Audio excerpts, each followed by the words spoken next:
So நீங்க வந்து retro வந்து எப்படி இருக்கும்னு வந்து உங்களோட எனக்கு வந்து சூர்யா சார் ரொம்ப பிடிக்கும்னு எல்லாருக்குமே தெரியும். அதனால நான் புதுசா சொல்ல தேவையில்ல. அவர் வந்து மாபெரும் கலைஞர், மாபெரும் உழைப்பாளி, மாபெரும் நடிகர். அதை விட மக்களுக்கு எல்லாமே பிடிச்ச பல விஷயங்கள் பண்ற ஒரு மனிதர்.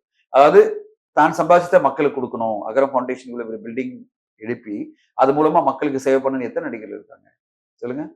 சம்பாதிச்சது தன்னுடைய வீடு கட்டணும், தன்னுடையக்கான பிசினஸ் பண்ணணும் அப்படின்னு நினைப்பாங்களே தவிர, ரியல் எஸ்டேட்ல இன்வெஸ்ட் பண்ண நினைப்பாங்க தவிர, மக்களுக்கு நல்லது பண்ணணும்னு சொல்லிட்டு ஒரு அகரம் ஃபவுண்டேஷன் ஆரம்பிக்கணும். அது மூலமா இவ்வளவு பேருக்கு வந்து எஜுகேஷன் கொடுக்கணும். பல ஜெனரேஷன்ஸ் வந்து பெருசா வரணும் அப்படின்னு ஆசைப்படுறது ஒரு நடிகர் அவர். ஸோ அவருடைய எண்ணங்களே பெருசு. அவர் எண்ணமெல்லாம் உயர்வான எண்ணங்கள். அப்படிப்பட்ட உயர்வான எண்ணங்கள்னால தான் அவர் அடுத்தடுத்து உயரங்களை பார்த்துட்டே இருக்காரு. ஸோ ஒரு திரைப்படம் என்பது அவர் கெரியர்ல ஒன் மோர் படமா தான் இருக்குமே தவிர, அது திரைப்படத்தினால அவர் கெரியர் கிடையாது. ஒரு திரைப்படம் அடுத்த திரைப்படம் அப்படிதான் போயிட்டு இருப்பாரு. அவருக்கு நிறைய படங்கள் இருக்கு. அதுல ஒரு படம் இது. ஆனா இந்த படம் ரொம்ப சூப்பரா வந்திருக்கு. எல்லாமே அந்த பாடல்களும் சரி, கனிமா பாடலும், அதுக்கு முன்னாடி வந்த பாட்டும் சரி, டெய்லரும் சரி, எல்லாமே பெரிய லெவல்ல எதிர்பார்ப்பு உருவாக்கி இருக்கு.